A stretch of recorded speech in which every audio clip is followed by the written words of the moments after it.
Nasser, Kenny Nasser. This is Kenny. Kenny, why don't you stand up just for a second? I want everybody to make sure you see Kenny. This is Kenny. Kenny, how tall are you? 6'6". 6'6". And Kenny, what do you do here at UL? Just You chilling. throw stuff. Just don't throw up. Good. Yeah. You throw stuff. Mhm. Tell us what you throw. I throw big metal objects. Called hammers, knives. Oh, no. What?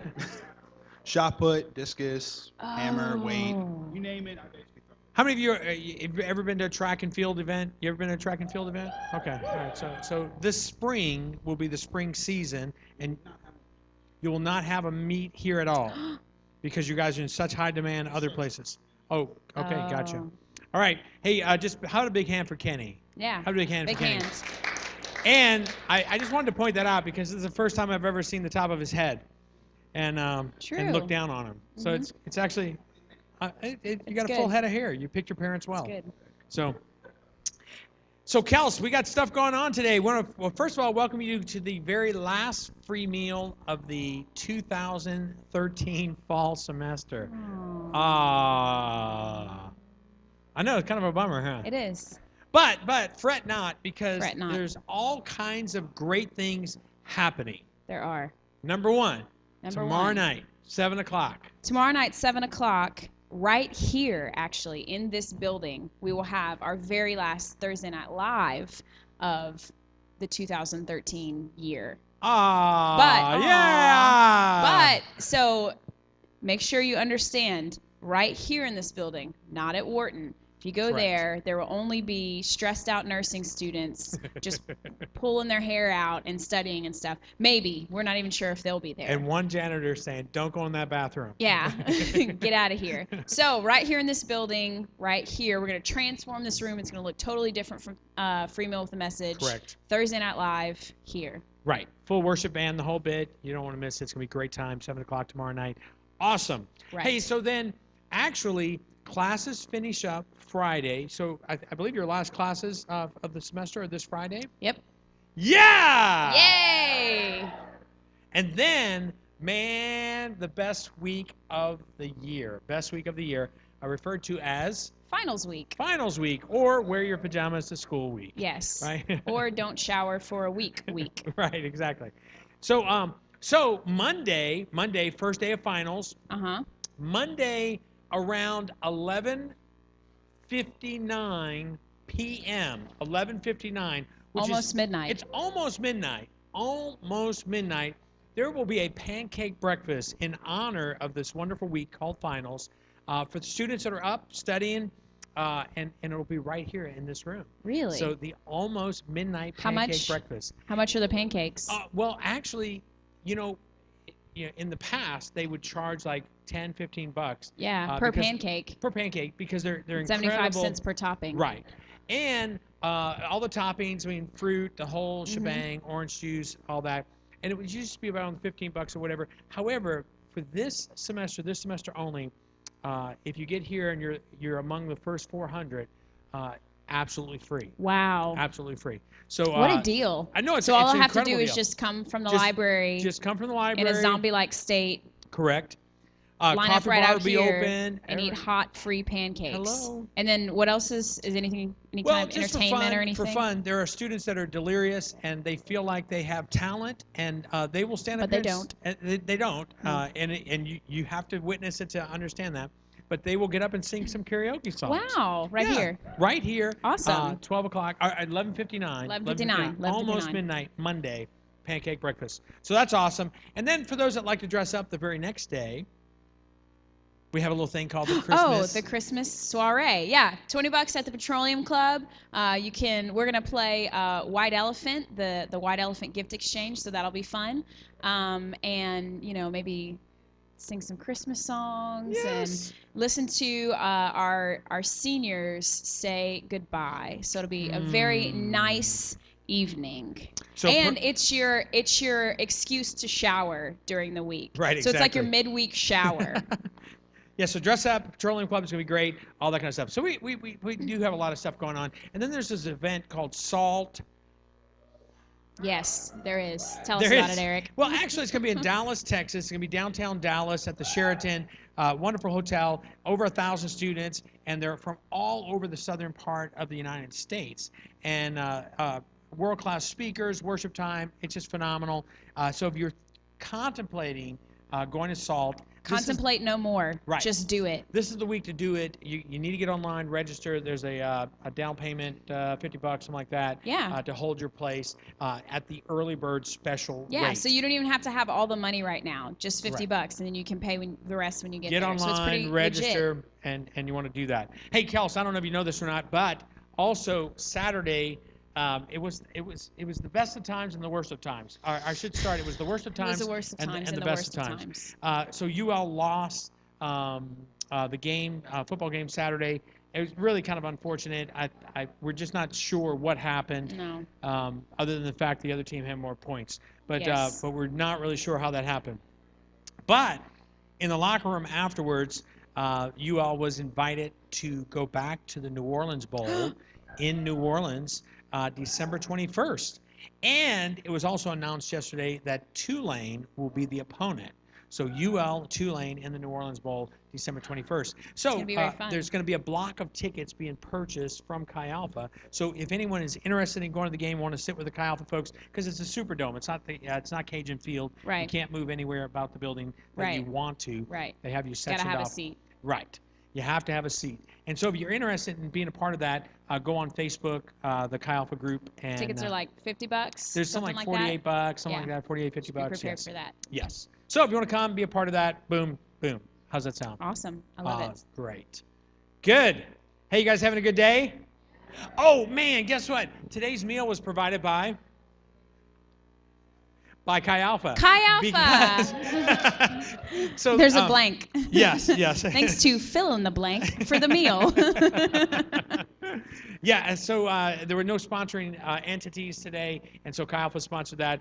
Little Caesars, Pizza. Yeah, yeah.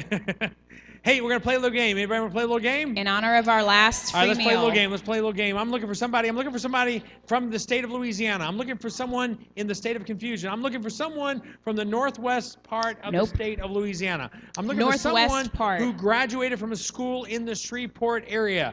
I'm looking for someone who went to Evangel. I'm looking for someone who's currently on the softball team. I'm looking for Jenny Kramer. Come on down, Jenny Kramer. Yeah. I got a lot more hands on the state of confusion than the Yeah. state of Louisiana. I'm confused. Hi, Jenny. Come on over. Jenny. How do you say your name right? Jenna. Okay, I'm sorry. It's got Jenna. an A. Huh? Jenna. Jenna. It's right there. Hey, so Jenna, what are you studying? Exercise science. Exercise science. All right.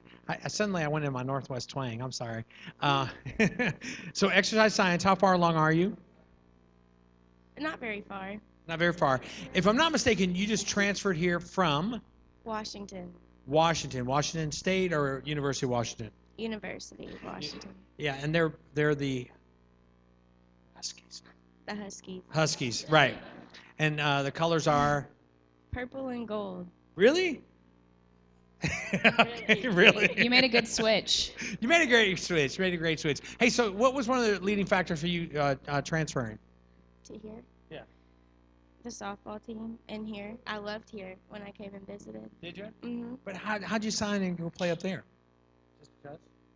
Yeah. It kind of started early as a freshman in high school, actually. So, All right, so what position do you play? third base. Third base. I don't know if you guys know this or Nice. not. UL has a softball team, and quite honestly, they're pretty good. They're awesome. They really are. They're pretty good. And so, a lot of times people think, women's softball, that can't be that entertaining to watch. But actually, there's like 15, 20,000 people go out there and watch their games on a regular basis. It's Yeah. pretty exciting. Hey, come on over here, Jenna. Here, come this way, because we'll pop this thing off. We're gonna play a little game called Family Feud. What do you think about that?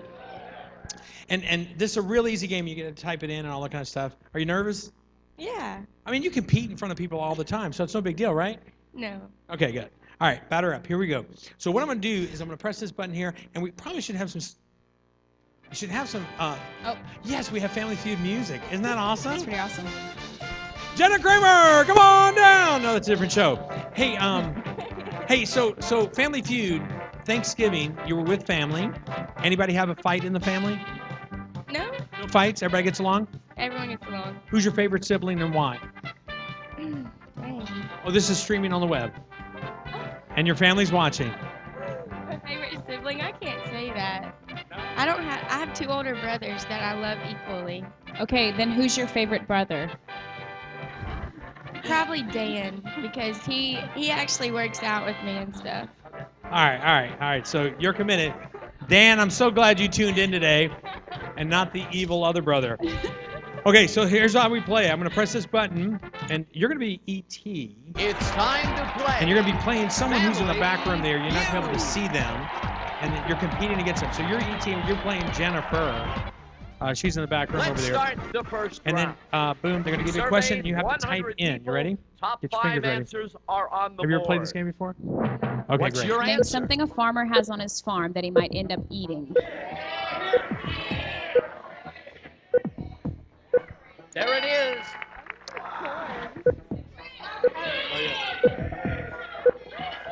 Yes.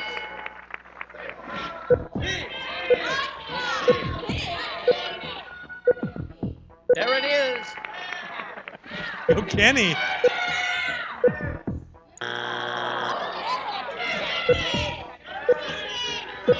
There it is. Pizza! Yes. Great. You cleared that You got 'em board all. with ease. All right. Hey, we're gonna go to round 2. Let's see if Jennifer got anything. She did pretty good. She was a little quicker than you over Let's there get on another started question. on round 2. Round 2. These are Doubled double. in this round. No pressure. Top Double. 6 answers are on the board. The question What is, do Tell you me think? a pet that requires very little maintenance. Yes. fish. Yes. Keep helping.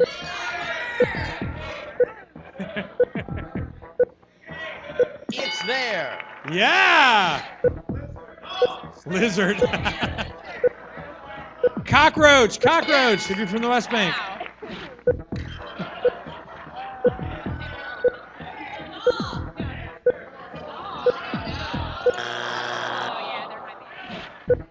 Elephant.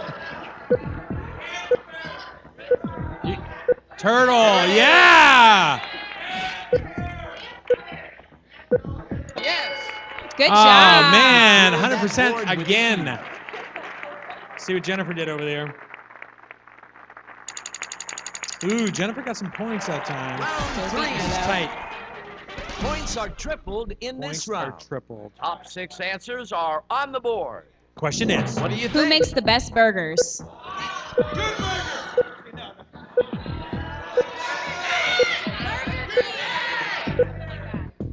There it is.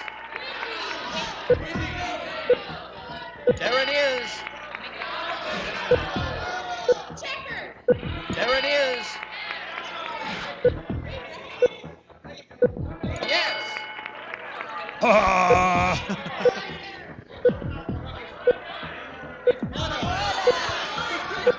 Water burgers. With an H. What? The burger's made out of water.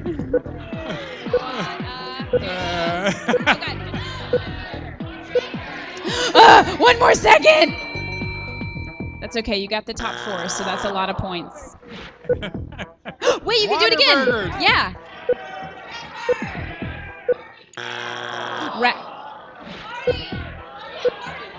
Five. ARDEE. There. Oh. What were the other answers? Sonic.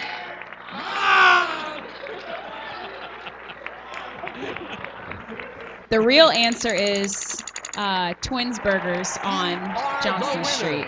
Fast money Hey, you round won. is Now you're coming gonna go up. to Get Fast ready. Money. You ready? Fast money. That means Now, there's going to be a fast money, different question Each question is different. There you go. each time. Let's start the fast money round. Ooh. If you get 200 points or more, you'll receive a money bonus. Name a kind of place where you sit waiting for your name to be called. Yeah, Dr. Go ahead. Name something you might buy at the airport while waiting for your flight to take off. Name something that has a speaker. Name a city in Florida. Miami. Name something children do at the movies that irritates the older patrons. All right, the fast money round All right. is complete. Let's see how many points you got. Hey, For think your of somebody first answer, to be the other survey person. says You pick that somebody was from the the top crowd. answer for this one. This was your second answer. Survey any of says, Sure. third answer. Survey says, for your fourth answer. Survey says that was the top answer for this one. For your fifth and final answer, survey says that was the top answer. What? 75 points. 172. You had to get Ask to your friend 200. to help Now you you need to with pick Fast someone Money from your Round. table to come up here and do the same questions, but they can't use your answers. And who's that going to be? Lindsay.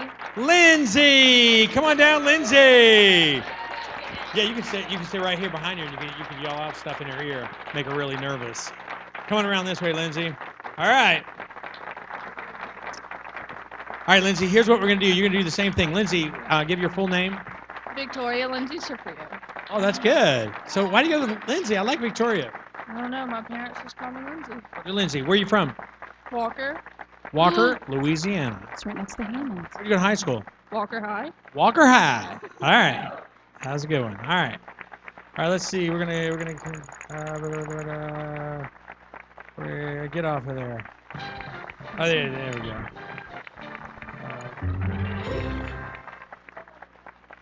No, she didn't. What did it say? What did it say? Oh. You're supposed to twerk? What? All right, here you go. Let's start the fast money So you're doing the round. same ones. Get 200 or more accumulated points. All you need is Name a kind of Yeah, place where combine. you sit waiting for your name to be called. Name something you might buy at the airport while waiting for your flight. Good. Name something that has a speaker.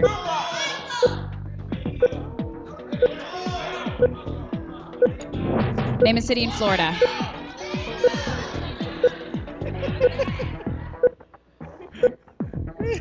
Name something children do at the movies that irritates the older patrons. All right, the fast money round's complete. Let's see how many points you got. For your first answer, survey says this was your second answer. Survey says that was the top answer for this one. Third answer, survey says for your fourth answer. Survey says for your fifth and final answer, survey says Man, 266. Hey, give it up for the softball ladies, everybody.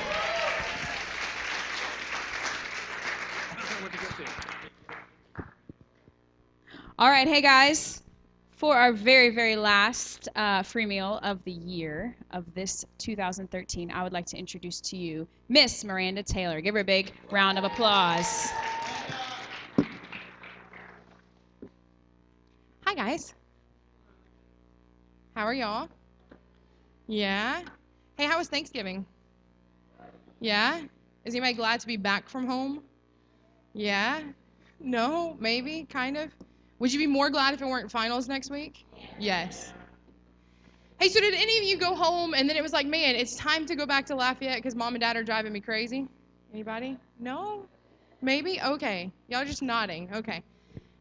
Hey, so does anybody, you go home and mom and dad feel like you're still in high school, and so then it's like they want to tell you exactly what to do the entire time, and it's like, Mom, Dad, I'm grown, I understand life now? Yeah? Hey, so growing up, I had this friend named Ashley. Ashley had the most overprotective mother you've ever met in your entire life. The good thing is Ashley's mom really liked me. She did not like our friend Katie, and she actually referred to Katie as that Katie girl.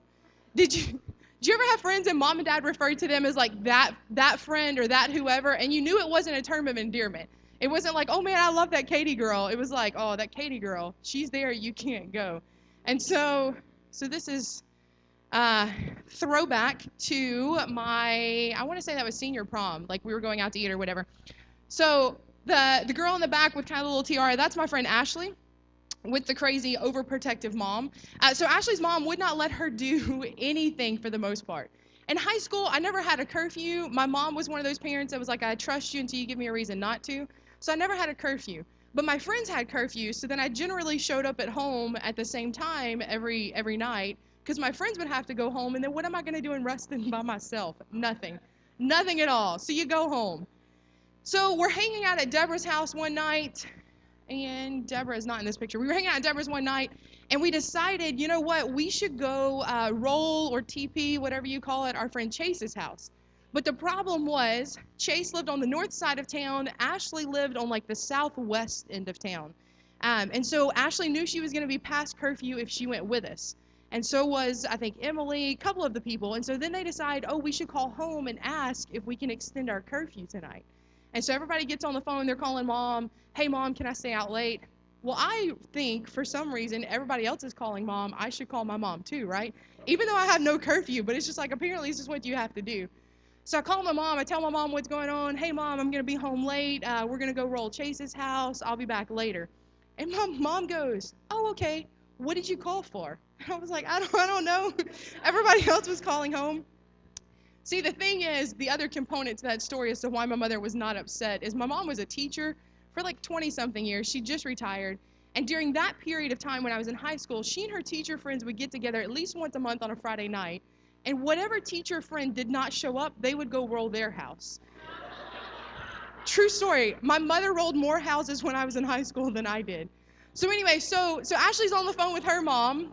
And so Ashley's like, hey, mom, can I stay out like 30 minutes later tonight? And of course, Miss Sherry is like, well, why? What are you doing? And so Ashley, being the good kid that she is, she explains what we're going to do.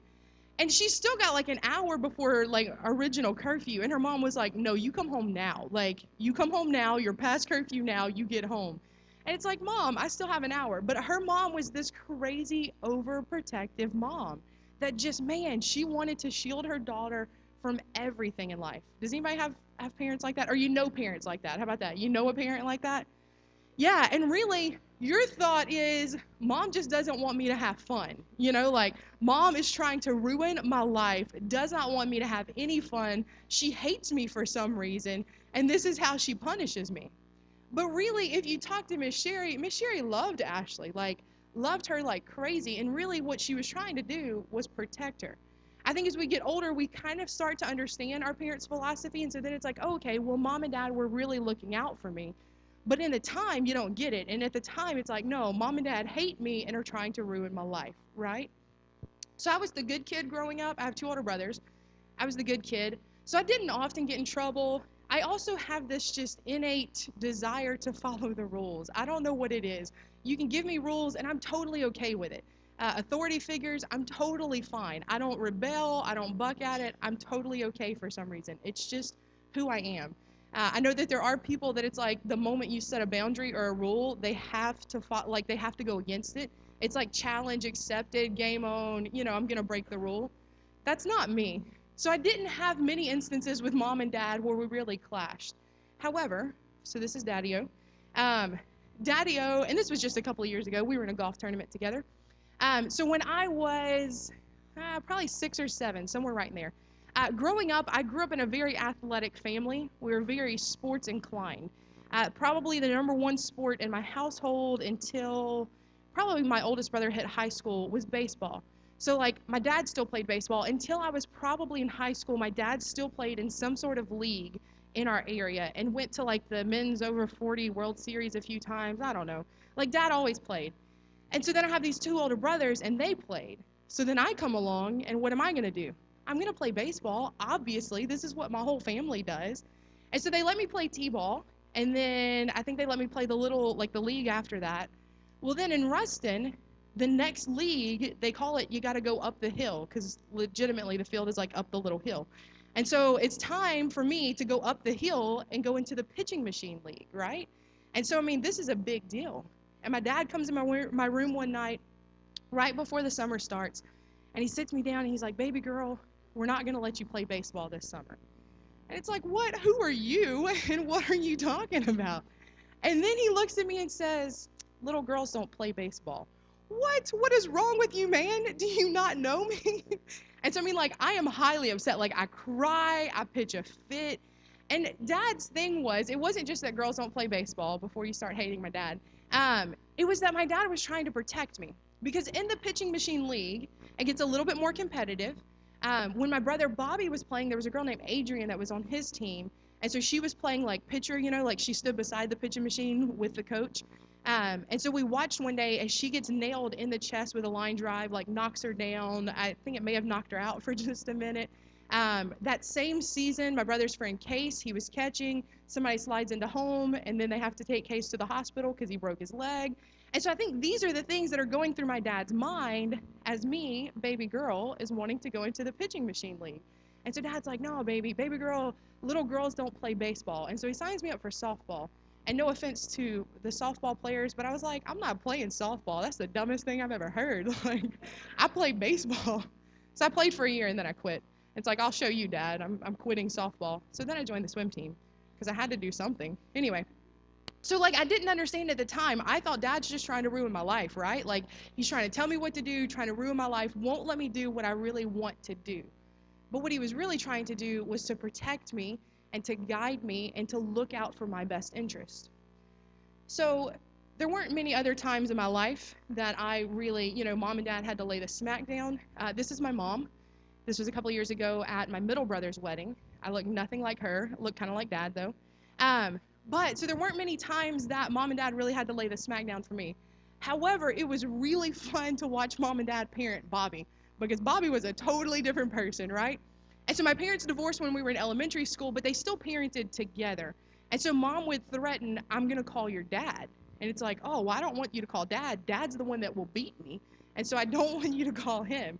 And so it's bad when Dad gets called. It's really bad when Dad has to come over. Because my parents lived about 45 minutes to an hour apart. And so if Dad has to show up, like, it's going down, Somebody is about to actually die. And so I remember I was in middle school, junior high, somewhere right in there. And it's the first time my parents found out that Bobby was drinking. It's the first time Bobby came home drunk. And so my dad gets called, and Eddie's the middle brother, Eddie and I stand in the kitchen looking out the window of the back door because Mom and Dad and Bobby are in the backyard because Dad, who got called and showed up within like 30 minutes, like it's a big deal. And so we're kind of afraid that we're losing a brother that day. Like, Bobby's not coming out of this alive. And so for the next few years, we watched the struggle between our parents and our oldest brother. And Mom and Dad didn't play when it came to this with Bobby. I remember one night, and I think I was in junior high at this point, I sat in the car with my mom outside of a fraternity house at Louisiana Tech, the Teak House, sat outside the Teak House with my mom, and about 2 a.m. she went into the fraternity house in her nightgown and found my brother. And who knows what actually happened? I stayed in the car. Maybe that's why I don't want to break the rules, because it's like Mom's going to come find you in your nightgown, and no thank you. Like, I don't care if I'm doing something right or wrong. I don't want Mom showing up anywhere in her nightgown to find me. And so I don't know what actually went down in that conversation. Eventually, Mom gets back in the car, and we leave. Who knows what happened. But see, here's the thing. Again, Mom and Dad weren't just trying to hate on Bobby. They weren't trying to ruin his life or ruin his fun. What Mom and Dad were trying to do was to protect Bobby, because they knew that the path that he was setting foot on was going to lead to destruction, and it would lead to heartache. And so really, if you've ever heard the story, like within my family, Bobby, for about 10 years, drugs, alcohol, women, the whole thing, you name it, Bobby did it, and just enjoyed it and had a wonderful time doing it. However, also across the course of those 10 years, there was a few arrests that were made, wasted all of his money in legal fees with lawyers because of the different arrests, and there were a few DWIs that were involved. I think he was tested for HIV a few different times. Yeah, it got a little crazy. And so it wasn't that Mom and Dad were trying to stop his fun. Mom and Dad knew the things that could happen. Therefore, they were trying their best to protect him. And at this point, Bobby's got his life together. He's doing great. I have a beautiful nephew. If you would like to see pictures later, come see me. There's a niece making her appearance in March. I'm really excited. But so now Bobby can look back and understand, hey, mom and dad weren't just trying to suck the fun out of life. They weren't trying to ruin my life, but really they were trying to do the best possible thing for him. Dad was trying to protect me when he sent me to play softball instead. Ashley's mom was trying her best to protect her from the crazy things that can happen in life. And oftentimes we don't see it in the moment, but we see it later. I think it's a very similar thing when it comes to God. God lays out all kinds of boundaries and parameters for us, and it's not because he's this being or this person or this God that's trying to ruin our lives or control us, but really he knows best, and he's trying his best to keep us safe and guard us throughout this life, to keep us off of a path of destruction. Unfortunately, I think we see it with our parents at some point, like it clicks, and it's like, oh, okay, maybe that was a dumb idea. But I think too often we don't see it with God as we're walking through this life, and we just think that he's trying to control and manipulate our lives. There's a story in the Bible about King Solomon. Has anybody ever heard of King Solomon? All right, what was he known for? Wisdom. Anything else? Yeah, he did have a lot of wives. So Solomon, he was the son of David. David was a king in Israel. David, they say, was a man after God's own heart. So David had a wonderful relationship with the Lord, did great things with God. So then his son Solomon comes along, and earlier in the book of 1 Kings, Solomon is talking with the Lord as he takes over the kingdom, and God asked Solomon, hey, what do you want? What do you need? And Solomon's like, man, I want wisdom. And so God gives him crazy wisdom, and he's known all throughout the land for how wise he is. And then God says, you know what? Because you've asked for something noble, I'll give you everything else on top of that. And so, I mean, Solomon's got it made. Like, Solomon is living the dream, right? And so then things progress, and this actually happens. So now we're in 1 Kings 11, verses 1 through 6, and it says, King Solomon, however, loved many foreign women besides Pharaoh's daughter. Moabites, Ammonites, Edomites, Sidonians, the Hittites. They were from nations about which the Lord had told the Israelites, you must not intermarry with them, because they will surely turn your hearts after their gods. Nevertheless, Solomon held fast to them in love. He had 700 wives of royal birth and 300 concubines, and his wives led him astray. As Solomon grew old, his wives turned his heart after other gods, and his heart was not fully devoted to the Lord his God as the heart of David his father had been. He followed Ashereth, the goddess of those people, and the Molech, the detestable god of the Ammonites. So Solomon did evil in the eyes of the Lord. He did not follow the Lord completely as David his father had done. See, oftentimes when we hear something from God, all we hear is the do not intermarry. And we're standing back and we're going, but they're better looking than the people that are around me. You know, like, it's going to be the better wife. Or, you know, you don't know them the way that I do. Or, you know, we want to look and it's like, you don't know me. You know, like, I'm strong and I can do it. If anybody can stand firm, I can do it. And oftentimes we think that God is laying out these parameters just because he can, or just because he's trying to be mean or controlling. But if you read the rest of that sentence, what God is saying to Solomon is, don't marry these women because they're going to lead you astray. And God knew, he knew that if Solomon followed these women, that Solomon would eventually worship their God, and that he would turn away from the one true God. What you find as you finish that story is Solomon did. He began to worship these other gods. He left his God behind. And then eventually the Lord comes and he's speaking with Solomon. He's like, Solomon, I tried to warn you, but you have now turned from me. You've now begun to worship these other gods, and I'm going to remove my hand from you, and destruction will come upon you. And that's what happened. And so Solomon, he wasn't removed from the throne, but God told him, you know what, your children will be removed from the throne.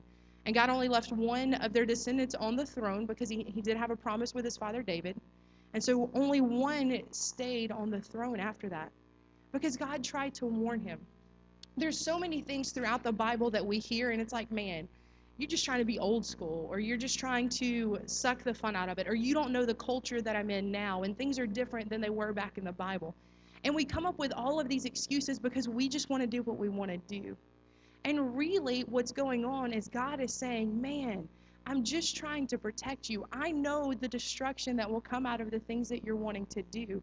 I know the destructive path that's going to take you down. I know the heartache that's going to happen, and I just want to save you from that. But we get so caught up in just wanting to rebel against it, and we see God as just a list of rules. Too often, if you ask a believer, like, what does it mean to be a believer? And it's like, well, I don't drink, and I don't smoke, and I don't sleep around. And it's all of this list of don'ts. And that's not really what it's about. To have a relationship with God is to know the Creator that made you, to believe in Him, to be able to spend eternity with Him. And sure, there may be things that you abstained from, but it's not because that's just the rules that are set out. It's because you're trying to steer clear of some things so that you can fully embrace others. And so God lays these things out for us, and He says, hey, I am a loving Father that wants to save you as much heartache and destruction as possible. And so we see throughout the Old and New Testament, we're not supposed to lie, we're not supposed to steal, or murder, or commit adultery. The New Testament in Ephesians, it talks about not getting drunk, but being filled with the Spirit. Throughout the Bible, you find that sex before marriage is not a great thing. And again, all of these things we look at, and especially now and in our flesh, it's like, man, but those are the fun things, right? And it's like, but these are the things that do lead to heartbreak and destruction. I want to challenge you today. How do you view these things from God? Are you viewing it as, man, He's just trying to suck the fun out of my life? Or He's just trying to set some parameters? Or have you been able to embrace and see that really He's trying to save you from things that are only going to hurt you and harm you? Are you seeing it as just a list of regulations, or do you see that it's a loving Father that is trying His best to protect and guide you throughout this life? Let's pray. Hey, with every head bowed, every eye closed, if you're sitting here today and you would say, you know what, Miranda, I've never thought about God as a father, or I've never even thought that I could have relationship with Him. If that's you today and you would say, you know what, I want to start that relationship, I would like to walk on that path, then right where you are, I'm going to ask that you would just slip up a hand. I don't want to embarrass you. I don't want to call you out. I just want to pray with you. Thank you. Anybody else? Awesome. Hey, I'm going to lead us in a very simple prayer. If you raised your hand for the first time today, or if you are a Christ follower, I'm going to ask that you would repeat this after me. Dear Heavenly Father, I don't want to walk this life alone, but I want to walk it with you. I accept you into my life. I ask that you would come into my heart and that you would guide me all the days of my life. I don't want to live for me anymore, but I want to live for you. Help me to do that. In Jesus' name, amen. Hey, if you prayed that prayer for the first time today, there's some white packets on the table. I would encourage you to pick up one of those. There's a New Testament of the Bible. There's a little book called Now What that helps you learn how to walk out this relationship with God. And then we have life group leaders all around the room. If you're a life group leader, will you slip up your hand real quick? I would encourage you, if you're not in a life group, find one of these guys or girls. They are great resources to walk this out. Our Bible studies that are on campus are great places to make friends and figure out how to live life on this campus in a relationship with God and walk that out. Hey, again, tomorrow night, Thursday Night Live, the very last one, right here in this room. You don't want to miss it. We'll see you then. Thanks, guys.